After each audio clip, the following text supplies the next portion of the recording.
ग्रंथराज श्रीमद् भगवद गीता था रूप अध्याय 2। अध्याय का नाम है गीता का सार। श्लोक संख्या 19, पृष्ठ संख्या 70। सबने निकाल लिया? Page number 70। मेरे पीछे बोलिए। येनं वेत्ति हन्तारम् यश्चैनं मन्यते हतम् भवतो न विजानीतो नायं हन्ति न हन्यते। भगवान कह रहे हैं या एनम वेत्ति हंतारम, जो व्यक्ति इसको मारने वाला समझता है, जो व्यक्ति इसको मारने वाला समझता है, जिस चैनम मन्यते हतम, और जो व्यक्ति इसको मारा जाने वाला समझता है, और बहुत और ना भी जाने तो ये दोनों लोग नहीं जानते हैं। नायम हंति न हन्ति, न तो आत्मा किसी को मारता है और न किसी के द्वारा मारा जाता है ना। अब हम सुनेंगे प्रभुपाद तात्पर्य में क्या लिखते हैं। श्रील प्रभुपाद की जय।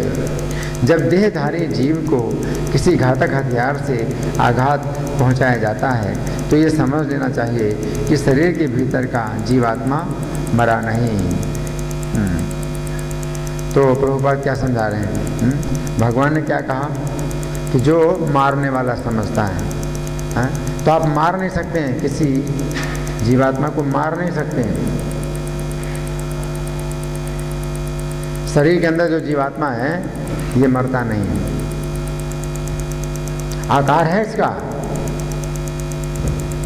इसका आकार है शरीर के अंदर, लेकिन शरीर जैसे कटता है उस प्रकार से नहीं कटता। जीवात्मा को काटा नहीं जा सकता है ना। तो हथियार से अगर किसी के शरीर के टुकड़े टुकड़े भी कर दिए जाएं तो भी जीवात्मा नहीं मारा जाता है ना। तो पहली बात ये है, आत्मा इतना सूक्ष्म है, किसी तरह के भौतिक हथियार से मार पाना असंभव है, जैसा कि अगले श्लोकों से स्पष्ट हो जाएगा। कितना सूक्ष्म है तो जीवात्मा है, ये कितना सूक्ष्म है बताया गया है कि बाल के अग्रभाग के 10,000वें हिस्से के बराबर है। बाल के अग्रभाग के 10,000वें हिस्से के बराबर है ना। तो आप उसको काट नहीं सकते, इतना छोटा है। अणु आत्मा है कि उसको आप काट नहीं सकते हैं। न ही जीवात्मा अपने आध्यात्मिक स्वरूप के कारण बद्ध है। न तो कोई किसी जीव को मार सकता है और न कोई किसी के द्वारा मारा जा सकता है। हम जितनी आत्माएं हैं ये सब नित्य आत्माएं। मैं भी एक आत्मा हूँ, आप भी एक आत्मा हैं। हम लोग शरीर नहीं हैं, शरीर के अंदर बद्ध आत्माएं। हम शरीर के अंदर बंधी हुई आत्माएं, और शरीर नष्ट होता है तो ये आत्माएं नष्ट नहीं होती हैं, उनको दूसरा शरीर प्राप्त होता है। तो ना मैं किसी आत्मा को मार सकता हूँ, ना कोई आत्मा मुझे मार सकती है। इस बात को जो है मतलब समझा रहे हैं भगवान कि हम सब आत्माएं हैं। तो मैं भी एक आत्मा हूँ जो कि हमेशा से हूँ। कोई समय ऐसा नहीं था जब मैं नहीं था या आप नहीं थे, आप भी आत्मा हैं। तो जितनी आत्माएं हैं सब नित्य हैं, शाश्वत हैं, अजन्मा हैं। अजो नित्या शाश्वतोयम पुराणो न हन्यते हन्यमाने शरीरे।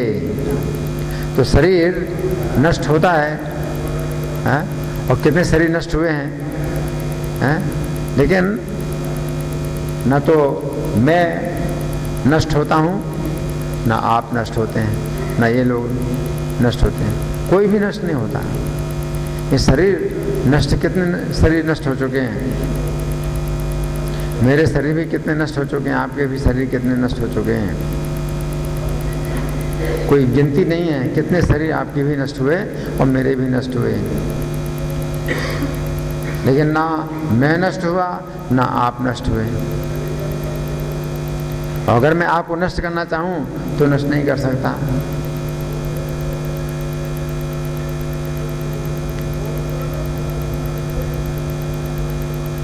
कोई व्यक्ति सोचता है कि मैं इस व्यक्ति को जला करके नष्ट कर दूंगा, आग में जला करके नष्ट कर दूंगा, तो शरीर ही आग में जलता है, आत्मा नहीं आग में जलती। या तलवार से टुकड़े टुकड़े करके नष्ट कर दूं, है ना, तो शरीर ही टुकड़े टुकड़े होता है, आत्मा के टुकड़े नहीं होते। तो आत्मा जो है ना तो किसी के द्वारा नष्ट होता है और ना किसी को नष्ट करता है ना। आगे प्रभुपाद लिखते हैं, जिसे मारा जाता है या जिसे मरा हुआ समझा जाता है वो केवल शरीर होता है, किंतु इसका तात्पर्य शरीर के वधु को प्रोत्साहित करना नहीं है। वैदिक आदेश है, मां हिंसात सर्वभूतानि, किसी भी जीव की हिंसा ना करो, न ही जीवात्मा अबद्ध है का अर्थ यह है कि पशु हिंसा को प्रोत्साहन दिया जाए। तो प्रभुपाद ये समझा रहे हैं कि कोई जीवात्मा नष्ट नहीं होती है, कोई जीवात्मा मरती नहीं है। इसका ये भी मतलब नहीं है कि हम किसी की हत्या करें या पशुओं की हत्या करें। जो पशुओं की हत्या करते हैं, गाय की हत्या करते हैं, या पशु पक्षियों की हत्या करते हैं, तो उनके लिए ये भगवान ने नहीं कहा कि भाई आप पशुओं की हत्या करो, क्योंकि आत्मा की तो हत्या होती नहीं है, इसलिए हम जो है पशुओं के शरीर की हत्या करते हैं। तो ये नहीं है, इसका अर्थ ये नहीं है, क्योंकि हम जो है किसी भी शरीर की अगर हत्या करते हैं तो उस जीव को कष्ट पहुंचता है। जीव की हत्या तो नहीं होती है, लेकिन जीव को कष्ट पहुंचता है, कष्ट तो जीव ही भोगता है। जैसे हम किसी का मकान तोड़ें तो उसको तो नष्ट नहीं कर रहे हैं, उसके मकान को तोड़ रहे हैं, तो उससे कष्ट होगा। आप उसका मकान तोड़ रहे हैं तो उसको कष्ट होगा, है ना, और आपके ऊपर कानूनी कार्यवाही की जाएगी। उसी प्रकार से अगर आप किसी जीव की हत्या करते हैं तो जीव की हत्या तो नहीं होती है, शरीर की हत्या होती है। या आप किसी के शरीर की हत्या करते हैं तो उससे आपको पाप लगता है, उससे आपको दंड मिलता है। तो दंड से आप नहीं बच सकते हैं इस बात पर कि मैंने तो शरीर की हत्या की थी, उस जीवात्मा की हत्या थोड़ी की। अगर आपने किसी के शरीर की हत्या की है तो नरक में आपको जो है आपके शरीर की हत्या कई बार की जाएगी, लाखों करोड़ों बार आपके शरीर की हत्या की जाएगी और कष्ट से आप चिल्लाएंगे। तो आत्मा की हत्या तो नहीं होती, लेकिन नरक में बहुत यातना है। नरक में हत्या तो नहीं होती है, लेकिन यातना बहुत है। किसी को खौलते हुए तेल में डाल देते हैं। अब ये जो हमारा भौतिक शरीर है, अगर खौलते हुए तेल में डाल दें तो हमारा शरीर नष्ट हो जाएगा। लेकिन नरक में ऐसा शरीर मिलता है, यातना भोगने के लिए शरीर मिलता है, इसलिए खौलते हुए तेल में डालते हैं तो कष्ट से बहुत चिल्लाता है वो, लेकिन उसका शरीर नष्ट नहीं होता।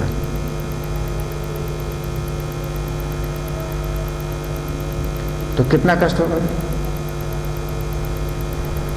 खोलते हुए शरीर में हमारे शरीर को डाल दिया जाए तो शरीर नष्ट हो जाएगा, तो कष्ट होगा, लेकिन उसके बाद शरीर नष्ट हो जाएगा, शरीर हम छोड़ देंगे।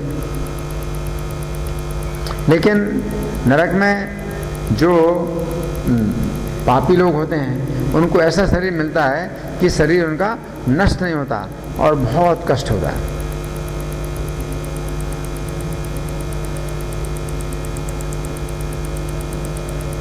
तो इसका मतलब ये है कि आप इस बात पर आप किसी के शरीर की हत्या नहीं कर सकते कि मैंने तो जीवात्मा की हत्या नहीं की, जीवात्मा की हत्या होती ही नहीं, मैंने तो शरीर की हत्या की। आपने शरीर की हत्या की है तो आपके शरीर की हत्या भी करोड़ों करोड़ों बार की जाएगी, तो उसका भारी कष्ट आपको भोगना पड़ेगा, बहुत बड़ा कष्ट भोगना पड़ेगा। आगे प्रभु लिखते हैं, किसी भी जीव के शरीर की अनधिकार हत्या करना निंद है और राज्य तथा भगवत विधान के द्वारा दंडनीय है। तो आज की सरकार के द्वारा भी दंडनीय है। अगर आप किसी की हत्या करते हैं तो सरकार के द्वारा दंड मिलता है। क्या दंड मिलता है? फांसी का। अगर मनुष्य की हत्या की जाती है तो फांसी का दंड मिलता है आज की सरकार के द्वारा।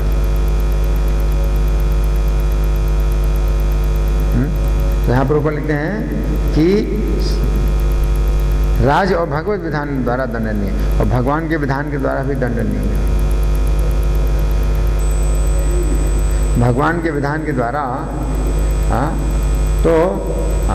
किसी की भी हत्या करने से दंड मिलता है, केवल मनुष्य की नहीं। राज्य के विधान के द्वारा तो मनुष्य हत्या करते हैं तो दंड मिलता है, और बाकी कोई हत्या करते हैं तो दंड मिलता है या नहीं मिलता है, कोई ज़्यादा ध्यान नहीं दिया जाता।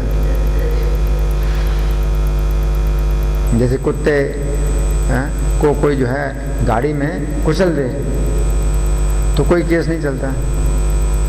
सड़क के कुत्ते के ऊपर कोई गाड़ी चला देता है और मार देता है तो कहाँ केस चलता है?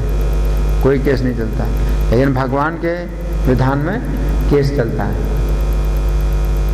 आपने कुत्ते को भी, अगर कुत्ते की भी हत्या की है तो उसके लिए भी आपके ऊपर केस चलेगा भगवान के विधान के द्वारा।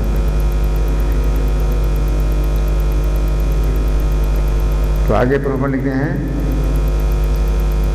किंतु अर्जुन को तो धर्म के नियमानुसार मारने के लिए नियुक्त किया जा रहा था, किसी पागलपनवश नहीं। यहाँ जो भगवान बता रहे हैं अर्जुन को युद्ध करने के लिए, तो वो अर्जुन का कर्तव्य है।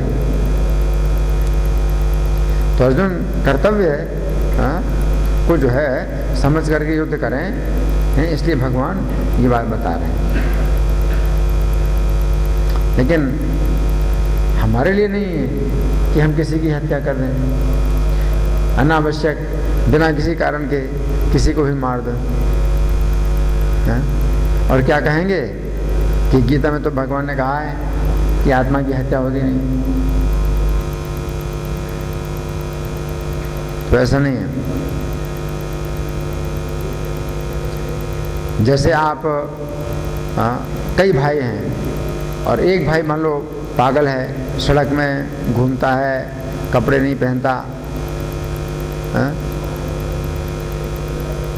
और आप उसकी हत्या कर दें, आप कहेंगे नहीं वो जी मेरा भाई जो है बेकार है, इसका तो कोई फ़ायदा ही नहीं है, ये तो पागल है, तो मैं इसकी हत्या कर दूं। तो आपके पिता इस बात से सहमत नहीं होंगे कि आपने अच्छा किया। उसी प्रकार से जो भगवान है तो वो प्रसन्न नहीं होते हैं। आप कुत्ते की भी हत्या करते हैं तो भगवान प्रसन्न नहीं होते। तो इस श्लोक पर बहुत विस्तृत बातें लिखी हैं श्री भगवान ने कहा हमें। उसमें से हम कुछ बातें सुनेंगे, आप लोग ध्यान से सुनिए। भगवान दो प्रकार की स्थितियों का वर्णन कर रहे हैं जिनमें जीवात्मा का नाश नहीं होता, और दो प्रकार की स्थितियों के अलावा और तीसरी कोई स्थिति नहीं है। दो प्रकार की स्थिति क्या है? पहली स्थिति है कि कोई जीवात्मा अन्य जीवात्मा को मार डाले। पहले प्रकार की स्थिति क्या है कि कोई जीवात्मा किसी अन्य जीवात्मा को मार डाले। और दूसरी स्थिति है कि कोई जीवात्मा स्वयं ही मर जाए।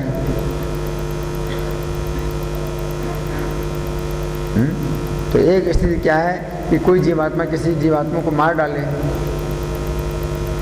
तो भगवान कह रहे हैं कि कोई मार नहीं सकता है। तो फिर प्रश्न उठता है, कोई मार नहीं सकता है, शायद अपने आप मर जाता हो जीवात्मा। तो भगवान कह रहे हैं अपने आप भी नहीं मरता, न कोई किसी जीवात्मा को मार सकता है और न कोई जीवात्मा अपने आप मर सकता है। हाँ।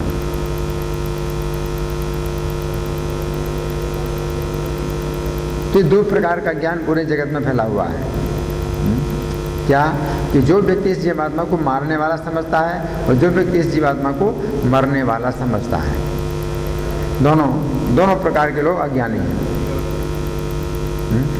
कुछ लोग क्या सोचते हैं कि कोई किसी को मार नहीं सकता है, लेकिन अपने आप तो मर जाता है।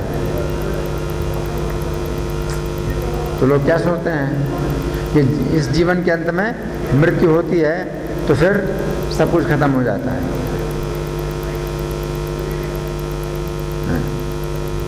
तो ये अज्ञान है। आज की शिक्षा में भी यही ज्ञान है ना। तो दोनों अज्ञानी हैं। ये दो प्रकार का ज्ञान ही पूरे जगत में फैला हुआ है और इस अज्ञान के कारण ही पूरे जगत में अधर्म फैल रहा है। अज्ञान के कारण ही अधर्म फैल रहा है। अज्ञान क्या है कि या तो जीवात्मा किसी के द्वारा मारा जाता है या जीवात्मा अपने आप मर जाता है ना। तो ये दो। अधर्म को दूर करने के लिए एकमात्र उपाय क्या है? अधर्म का कारण अज्ञान है, तो अधर्म को दूर करने के एकमात्र उपाय यही है कि अधर्म के का कारण दूर किया जाए, अर्थात अज्ञान को दूर करके ही अधर्म को दूर किया जा सकता है। व्यक्ति इस अज्ञान में फंसकर धर्म का कोई भी विचार नहीं करता है। अब यही अज्ञान है। क्या ज्ञान है कि इस जीवन के बाद हम नहीं रहेंगे, तो फिर हमारे जो कर्म हैं वो हमें कष्ट नहीं पहुंचा सकते। लोग क्या सोचते हैं, इस जीवन के अंत में कोई जीवन नहीं है, अगला जीवन कोई नहीं है। हाँ? तो हमने जो कुछ भी कर्म किए हैं उसका हमें कोई दंड नहीं मिलेगा। तो फिर जितने भी प्रकार के गलत कर्म करो। ये धर्म क्यों फैल रहा है कि जितने भी प्रकार के कर्म हम करना चाहें हम करें, क्योंकि मरने के बाद कोई अगला जीवन ही नहीं है, तो हमें कोई दंड तो मिलेगा नहीं। और फिर अच्छे कर्म क्यों करें, हमें इसका कोई पुरस्कार तो मिलने वाला है नहीं, क्योंकि अगला जीवन ही नहीं है। अच्छे कर्म कोई नहीं करता है और बुरे कर्म सब लोग करते हैं, कि बुरे कर्म का हमें दंड मिलेगा नहीं। अच्छे कर्म क्यों करें, कोई पुरस्कार तो मिलेगा नहीं, अगला जीवन है ही नहीं। अच्छे कर्म क्यों करें और बुरे कर्म क्यों ना करें, कि बुरे कर्म का दंड मिलेगा नहीं, अगला जीवन है ही नहीं। तो कोई व्यक्ति अच्छे कर्म करने के लिए तैयार नहीं है और बुरे कर्म करने के लिए सब लोग तैयार हैं। क्यों अच्छे कर्म करें? अच्छे कर्म तो हम तभी करते हैं ना, उसकी पुरस्कार हमको इसका अगले जीवन में मिलेगा। और जब अगला ही जीवन नहीं है, कोई पुरस्कार मिलना ही नहीं है, तो क्यों अच्छे काम करें?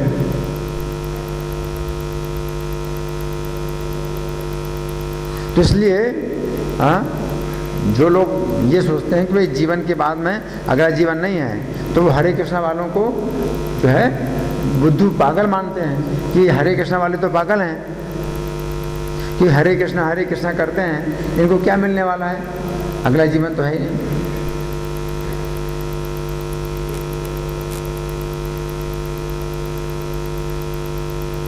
तो इस तरह का जो अज्ञान है ये आज की शिक्षा में फैला हुआ है। व्यक्ति इस अज्ञान में फंसकर धर्म का कोई भी विचार नहीं करता है। इस अज्ञान के कारण व्यक्ति धर्म का विचार कर भी नहीं सकता है, क्योंकि यदि वो ये विचार करता है कि या तो वो स्वयं मर जाएगा या फिर वो किसी अन्य व्यक्ति द्वारा मारा जाएगा, तो फिर धर्म का पालन करने की क्या आवश्यकता है। इस श्लोक में कही गई बात से जब व्यक्ति प्रबुद्ध होकर सोचता है कि ना तो मैं किसी के द्वारा मारा जा सकता हूँ और ना ही मैं स्वयं मर सकता हूँ, तो फिर वो अपने जीवन में धर्म का पालन करने की आवश्यकता समझता है। फिर धर्म का पालन करना चाहिए। धर्म का पालन करने में कष्ट मिलता है, लेकिन इसका आगे चल करके बहुत पुरस्कार मिलेगा, करोड़ों गुना पुरस्कार मिलेगा। तो क्यों न धर्म का पालन किया जाए। अगर ये विश्वास है कि अगला जीवन है हमारा, तो फिर अधर्म का कार्य क्यों करें। अधर्म का कार्य क्यों करें, क्योंकि अधर्म का कार्य करने से हमको दंड भोगना पड़ेगा अगला जीवन में। और धर्म का पालन क्यों करें, अगला जीवन है, तो धर्म के पालन करने से हमें अवश्य अगले जीवन में पुरस्कार मिलेगा।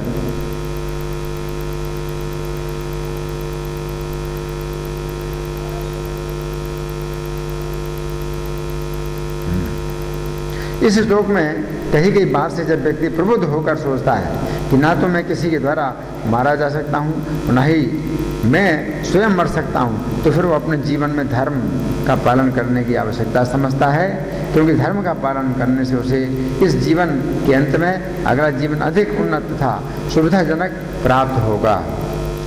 फिर ये विषय और अधिक विस्तृत हो जाता है कि धर्म के कितने प्रकार हैं तथा किस प्रकार के धर्म का पालन करने से किस प्रकार का अगला जीवन प्राप्त होता है, तथा सबसे ऊंचा धर्म क्या है जिससे अगला जीवन सर्वोत्तम और सभी सुविधाओं से पूर्ण हो सके।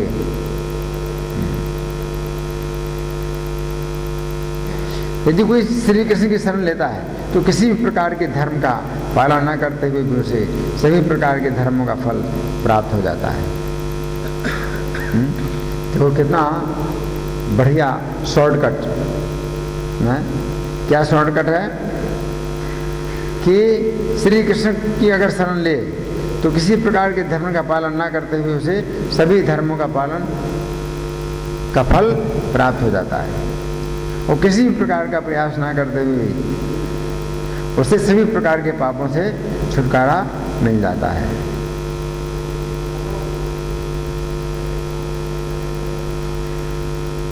इसके अतिरिक्त दूसरी बात यह भी है कि जब व्यक्ति इस श्लोक में कही गई बात से प्रबुद्ध होकर सोचता है कि ना तो मैं किसी के द्वारा मारा जा सकता हूँ और ना ही मैं स्वयं मर सकता हूँ, तो फिर अपने अगले जीवन में अधर्म से बचने की आवश्यकता समझता है, क्योंकि अधर्म का आचरण करने से उसे इस जीवन के अंत में अगला जीवन अधिक गर्हित और असुविधाजनक प्राप्त होगा। अधर्म का पालन करेंगे तो क्या होगा, अगला शरीर ज़्यादा असुविधाजनक मिलेगा। कोई व्यक्ति अधर्म का पालन करता है तो उसको कुत्ते का भी शरीर मिल सकता है, मछली का शरीर मिल सकता है, मच्छर का शरीर मिल सकता है ना।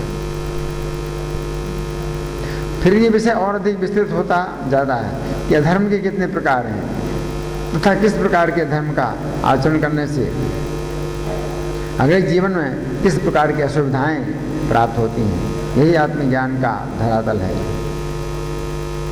जिसमें व्यक्ति को इस जीवन के बाद अगले जीवन में पूर्ण विश्वास रहता है तथा इस विषय में उसे जरा भी संशय नहीं रहता। जैसे श्रीमद् भागवत के छठे स्कंद में वर्णन है, जिसमें इंद्र और वृत्रासुर का युद्ध हो रहा था। किसका, इंद्र का और वृत्रासुर का युद्ध हो रहा था। उस समय इंद्र ने जिस गदा को वृत्रासुर को मार डालने के लिए फेंका था, उसी गदा को पकड़कर वृत्रासुर ने इंद्र के हाथी पर प्रहार कर दिया। वृत्रासुर कितना बलवान, इंद्र ने गदा फेंक के मारी तो वृत्रासुर ने क्या किया, गदा को अपने हाथ में पकड़ लिया और इंद्र के हाथी को ही मारा गदा के द्वारा, जिससे हाथी के साथ इंद्र भी पृथ्वी पर गिर पड़े। हाथी गिरा और इंद्र भी गिर गए। परंतु वृत्रासुर इंद्र को युद्ध करने के लिए प्रोत्साहित करते हैं, क्योंकि वे इंद्र के वज्र द्वारा शरीर छोड़कर भगवत धाम में जाना चाहते थे। वृत्रासुर ने इंद्र को गिरा दिया, उनके हाथी को गिरा दिया, और इंद्र अब जो है गिर गए हाथी से तो बड़े निराश हो गए। तो भगवान क्या कह रहे हैं? नहीं, वृत्रासुर क्या कहते हैं इंद्र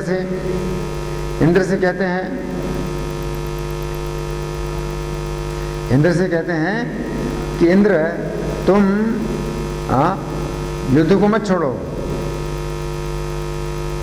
इंद्र तुम युद्ध को मत छोड़ो, तुम उत्साहपूर्वक युद्ध करो, क्योंकि मैं चाहता हूं कि तुम्हारे वज्र के द्वारा मैं मारा जाकर भगवान के धाम में चला जाऊं।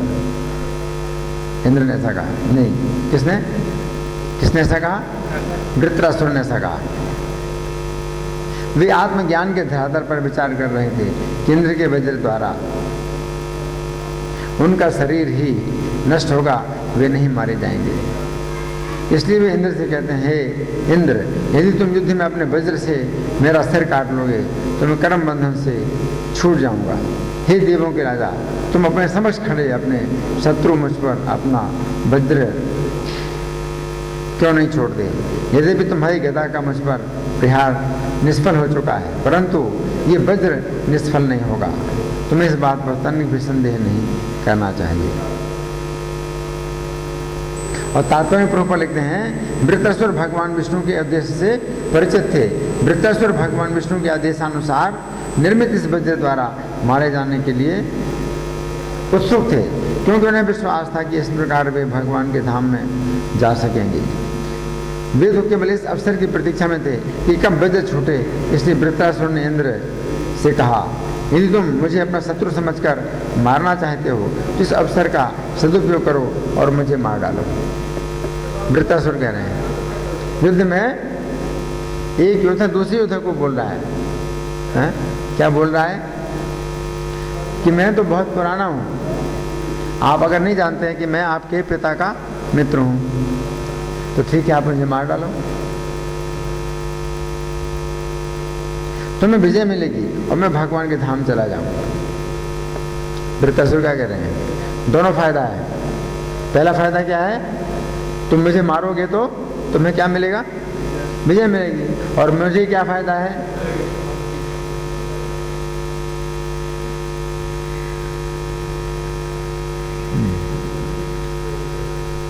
मेरा फायदा यह है कि मैं भगवान के धाम चला जाऊंगा।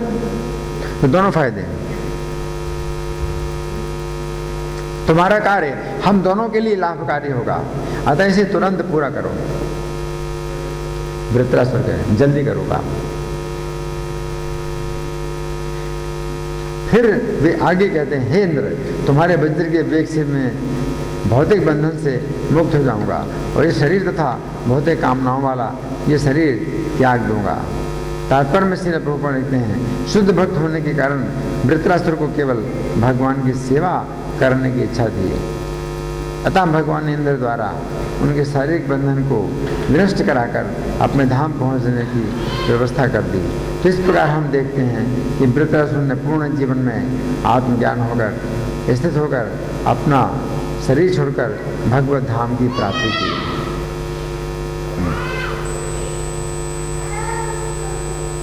भीष्म जी ने भी जब शरीर छोड़ा, जब अपना शरीर छोड़ रहे थे तो वे पूर्ण आत्मज्ञान में स्थित थे।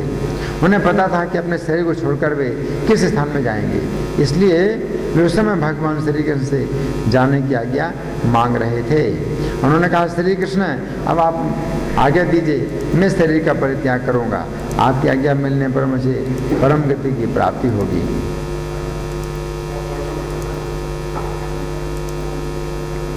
श्रीमद् भागवत छठे स्कंद में वर्णन है, नारायण के नाम से उच्चारण से जब अजामिल की विष्णु दूतों द्वारा यमदूतों से रक्षा हो गई, तब वो कान्यकुब्ज नामक स्थान से हरिद्वार आया तथा एक विष्णु मंदिर में 11 वर्षों तक उसने विष्णु का अनन्य भजन किया। जब ब्राह्मण अजामिल की बुद्धि तथा मन भगवान के स्वरूप पर स्थिर हो गए तो उसने पुत्र तो उसने पुनः उन 4 विष्णु दूतों को देखा जिन्होंने पहले उसकी यमदूतों से रक्षा की थी। अतः उसने उनके समक्ष नतमस्तक होकर नमस्कार किया। विष्णु दूतों का दमन करने के बाद अजामिल ने हरिद्वार में गंगा नदी के तट पर अपना भौतिक शरीर त्याग दिया। उसकी उपमा आध्यात्मिक शरीर पुनः मिल गया, उसे अपना आदि आध्यात्मिक शरीर पुनः प्राप्त हो गया। और अजामिल सोने के बने हुए विमान पर सवार हुआ। वो आकाश मार्ग से जाते हुए सीधे लक्ष्मीपति भगवान विष्णु के योग का धाम तो इस प्रकार हम क्षमा करना, वो आकाश मार्ग से जाते हुए सीधे लक्ष्मीपति भगवान विष्णु के धाम का पात्र गया। क्षमा करना, वो आकाश मार्ग से जाते हुए सीधे लक्ष्मीपति भगवान विष्णु के धाम गया। कौन गया? भगवान विष्णु के धाम कौन गया? अजामिल। तो इस प्रकार हम देखते हैं कि अजामिल ने भी पूर्ण आत्मज्ञान के साथ अपना भौतिक शरीर छोड़ा तथा भगवत धाम की प्राप्ति की। कोई व्यक्ति तर्क कर सकता है कि चूंकि गीता की शिक्षा है कि जीवात्मा को न तो कोई मार सकता है ना ही वो स्वतः मर सकता है, तो फिर क्या दोष है यदि कोई व्यक्ति अपने शरीर को नष्ट कर दे या दूसरों के शरीरों को नष्ट करे। हम मर नहीं सकते तो अपने शरीर को नष्ट कर दें।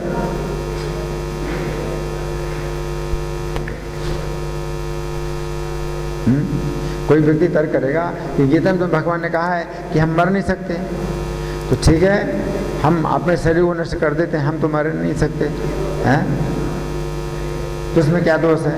इसका उत्तर यह है कि जिस प्रकार राज्य के विधान के द्वारा वो व्यक्ति दंडनीय है जो राज्य के द्वारा दिए गए अपने मकान को या दूसरों के मकानों को तोड़ता है, उसी प्रकार भगवत विधान के द्वारा वो व्यक्ति दंडनीय है जो भगवान की अध्यक्षता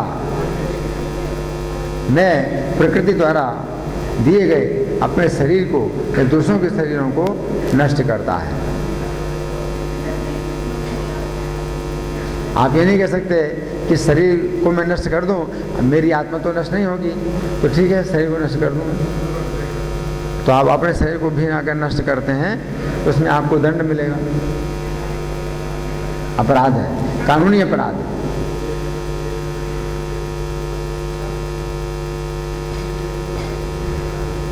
ऐसा देखा जाता है कि कुछ विशेष प्रकार के लोगों को सरकारी मकान दिए जाते हैं। कोई बड़े बड़े जो पोस्ट में होते हैं उनको सरकार की तरफ से क्या मिलता है? मकान मिलता है।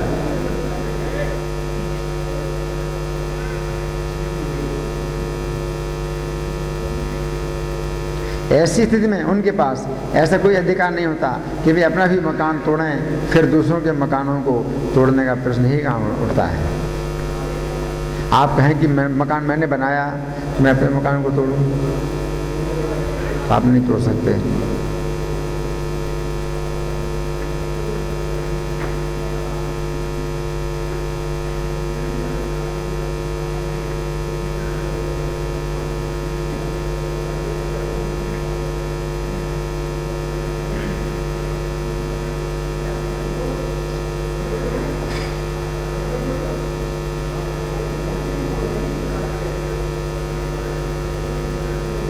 प्रत्येक जीव को भौतिक प्रकृति ने भगवान की अध्यक्षता में अलग अलग शरीर रूपी मकान दिए हैं। इसलिए अच्छा ये है कि जिन जीवों को मनुष्य शरीर रूपी मकान प्राप्त हुआ है जिसमें श्री कृष्ण का भजन करने की सुविधा है, वे इस मकान का लाभ उठाते हुए श्री कृष्ण का भजन करें तथा अपने शरीर रूपी मकान को या दूसरों के शरीर रूपी मकानों को अनधिकृत रूप से तोड़ने का प्रयास न करें। आप नहीं तोड़ सकते, अपना मकान भी नहीं तोड़ सकते। परंतु फिर प्रश्न उठता है कि अर्जुन को दूसरों के शरीरों को नष्ट करने के लिए क्यों नियुक्त किया जा रहा है? तो इसके उत्तर में श्रील प्रभुपाद लिखते हैं कि अर्जुन को तो धर्म के नियमानुसार युद्ध में नियुक्त किया जा रहा है। गीता 2:37 में भगवान क्षत्रियों के विषय में बतलाते हैं यदि क्षत्रिय युद्ध में विजयी होता है तो इस पृथ्वी को भोगता है तथा यदि वो युद्ध में मारा जाता है तो वो स्वर्ग को भोगता है। दूसरे शब्दों में ये कहा जा सकता है कि यदि किसी क्षत्रिय का मनुष्य शरीर रूपी मकान युद्ध में शत्रुओं द्वारा तोड़ दिया जाता है तो उसे स्वर्ग में देव शरीर रूपी मकान प्राप्त होता है, जिसमें जीवन की अधिक सुविधाएं प्राप्त होती हैं। युद्ध में अगर कोई क्षत्रिय मारा जाता है तो उसको स्वर्ग की प्राप्ति होगी।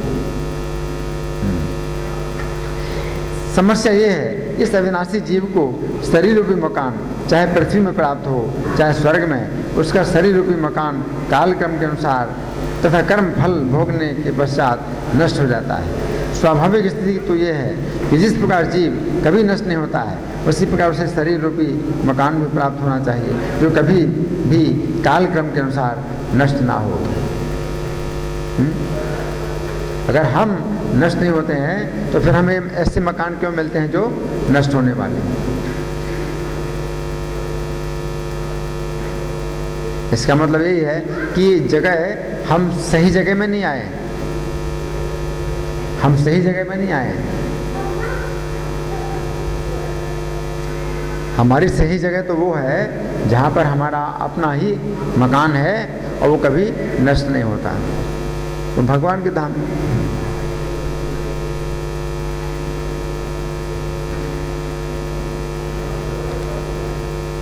स्वाभाविक स्थिति तो यह है कि जिस प्रकार जीव कभी नष्ट नहीं होता है, उसी प्रकार उसे शरीर रूपी मकान भी प्राप्त होना चाहिए जो कभी भी काल क्रम के अनुसार नष्ट ना हो। यदि जीव श्री कृष्ण के प्रति विशुद्ध सेवा की भावना विकसित कर लेता है तो उसे आध्यात्मिक जगत में आध्यात्मिक शरीर रूपी मकान प्राप्त हो जाता है जो काल क्रम के अनुसार कभी नष्ट नहीं होता है और जिसमें जीवन की सभी सुविधाएं प्राप्त होती हैं। ऐसी स्थिति में जीवात्मा का आध्यात्मिक शरीर उसका स्वरूप होता है।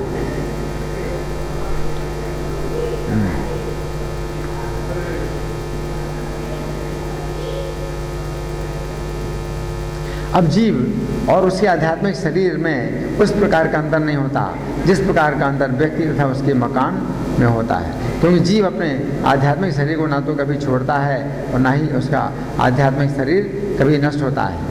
जिस प्रकार श्री कृष्ण में तथा उनके शरीर में अंतर नहीं है, उसी प्रकार नित्य मुक्त जीव में तथा उसके शरीर में कोई अंतर नहीं होता है। परंतु इसका अर्थ ये भी नहीं है कि ऐसी अवस्था में जीव हर प्रकार से श्री कृष्ण के समान हो जाता है, ऐसा भी नहीं है। हम भगवान के समान नहीं बन सकते, कभी नहीं। यद्यपि जीव श्री कृष्ण के समान अविनाशी शरीर प्राप्त कर लेता है, परंतु श्री कृष्ण जिस प्रकार संपूर्ण धन, संपूर्ण बल, संपूर्ण ज्ञान, संपूर्ण ऐश्वर्य, संपूर्ण यश, संपूर्ण सौंदर्य से युक्त हैं, उसी प्रकार जीव नहीं होते। परंतु श्री कृष्ण की सेवा के लिए उन्हें जिस गुण की जितनी मात्रा में आवश्यकता होती है, उन्हें भी गुण उतनी मात्रा में श्री कृष्ण के द्वारा प्राप्त हो जाते हैं। तो इस विषय पर हम लोगों ने कुछ चर्चा की। अब आप लोगों की ओर से कोई चर्चा है या प्रश्न है, या मैं प्रश्न करूं? हाँ जी,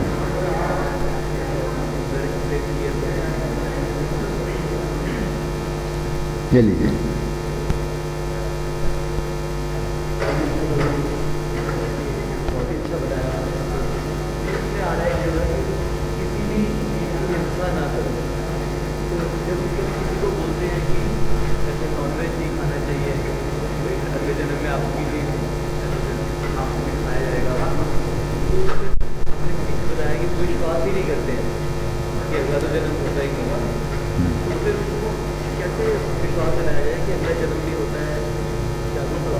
अच्छा प्रश्न है। जो लोग विश्वास नहीं करते कि अगला जन्म होता है, तो उनको कैसे विश्वास दिलाया जाए कि अगला जन्म होता है?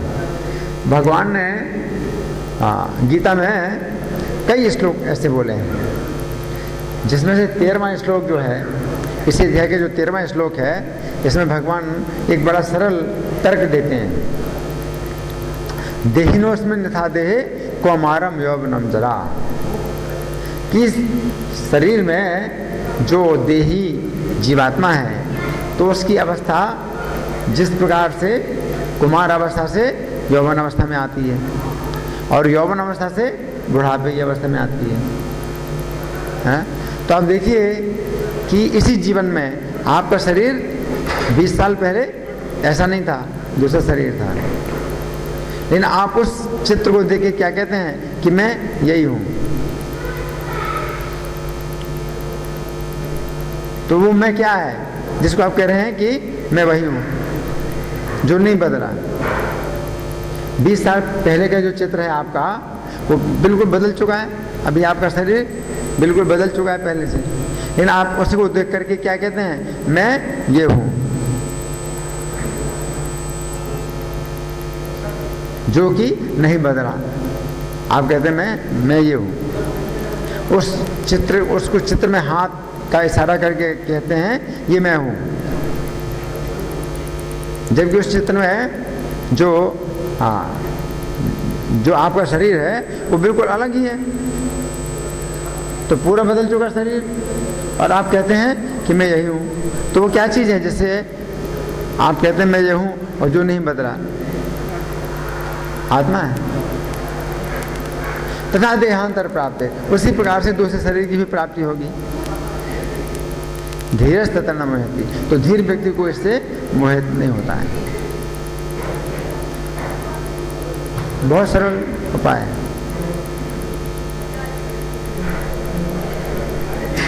ठीक है, और कोई प्रश्न किसी का?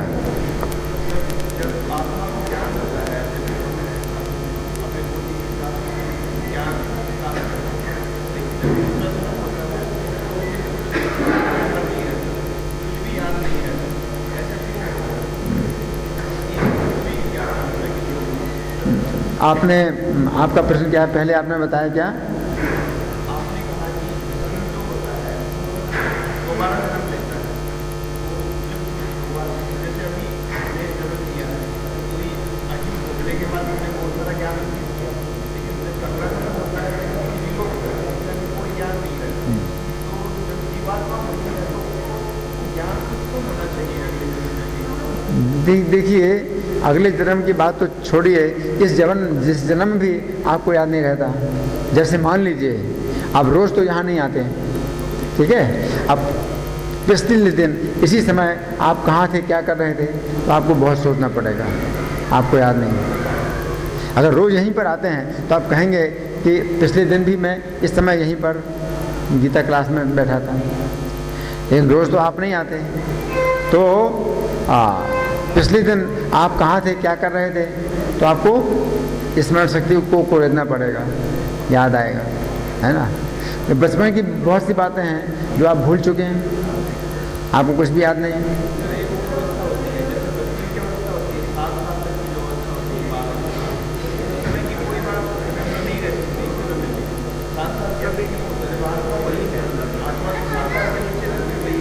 कभी याद भी हाँ, कभी याद भी रहता। तो बहुत सी बातें आपको याद आती भी हैं, बहुत सी बातें आपको याद आती भी हैं, और बहुत सी बातें आप भूल जाते हैं।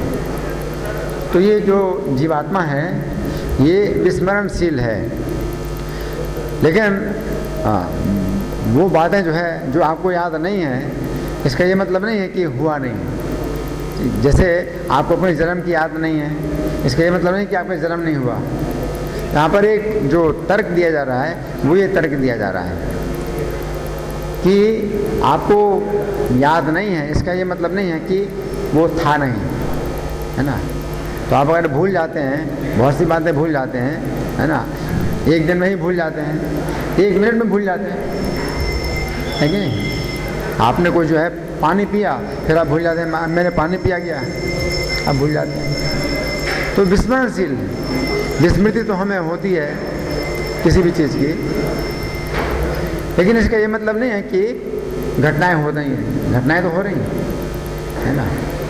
तो कहने का मतलब ये है कि आपका शरीर बदल रहा है, आप नहीं बदल रहे, तो इसी प्रकार से अगला शरीर भी प्राप्त होगा, उसमें क्या दिक्कत है समझने, निश्चित इसमें कुछ है। वैसे तो और कई घटनाएं होती हैं, पुनर्जन्म की घटनाएं। कोई व्यक्ति जो है अगला शरीर मनुष्य का प्राप्त करता है, तो ऐसे कभी योग बन जाते हैं कि वो बच्चा भी जो है वो कहता है कि मैं 40 साल का ये जवान आदमी था और मेरी ऐसे मृत्यु हुई और मैं वो व्यक्ति हूँ। ऐसे कई बच्चे बताते हैं, या कई बच्चियां बताती हैं कि मैं वो औरत हूँ, उस नाम की औरत हूँ, मेरे ये बच्चा हैं। 4 साल की बच्ची है और वो कहती है 40 साल के लड़के को कहती है ये मेरा लड़का है। हाँ, तो लेकिन ये तो केवल बहुत कम घटनाएं हैं कि जिनको मनुष्य शरीर से दोबारा मनुष्य शरीर प्राप्त हुआ। लेकिन ज़्यादा से ज़्यादा घटनाएं तो ऐसी होती हैं कि मनुष्य शरीर के बाद अगला कोई ऊंचा देव शरीर प्राप्त करता है, या नीचे पशु पक्षियों का शरीर प्राप्त करता है, या नरक में जाते हैं। तो केवल हमें ये नहीं समझना है कि भाई इन बच्चों को याद है तो ये तो भाई इनका तो मतलब इनकी आत्मा तो नष्ट नहीं हुई है, लेकिन बाकी लोगों की आत्मा नष्ट हो गई है, ऐसा नहीं है। यहाँ पर भगवान ये कह रहे हैं कि आपको जो है कुछ भी याद नहीं है, लेकिन जैसे 20 साल पहले शरीर बिल्कुल दूसरा ही है, आप कहते हैं मैं ये हूँ, उसी प्रकार से पिछले जीवन में भी आपका कुछ शरीर था जिसमें आप थे और आप नहीं बदल रहे हैं, और अगले जीवन में भी आपका शरीर कोई कुछ भी होगा, दूसरा शरीर होगा, लेकिन मतलब आप रहेंगे। तो ये जो है एक सिद्धांत की स्थापना है जो गीता में भगवान कर रहे हैं कि आप कभी नष्ट नहीं होते। अब अगर आप कभी नष्ट नहीं होते हैं तो फिर हमें शरीर क्यों ऐसा दिया जा रहा है कि हम नष्ट नहीं होते हैं, ये शरीर नष्ट होता है। तो हमें जो है एक ऐसा शरीर चाहिए जो कि हमारी ही तरह क्या हो, शाश्वत रहे, नित्य, है ना। तो गीता जो है हमें वो विधि बताती है कि जिसके द्वारा हम भगवान के धाम में जा सकते हैं और हमें भगवान के धाम में स्थायी निवास प्राप्त होगा। शरीर भी आध्यात्मिक होगा, आत्मा और शरीर दोनों आध्यात्मिक होंगे। तो ये संदेश गीता का है। धन्यवाद। ग्रंथराज श्रीमद् भगवद गीता की जय, श्री प्रभुपाद की जय, श्री राधा पार्षार्थी ललिता विशाखा गौरनिताई, सीताराम लक्ष्मण हनुमान प्रहलाद नृसिंह देव की जय हो।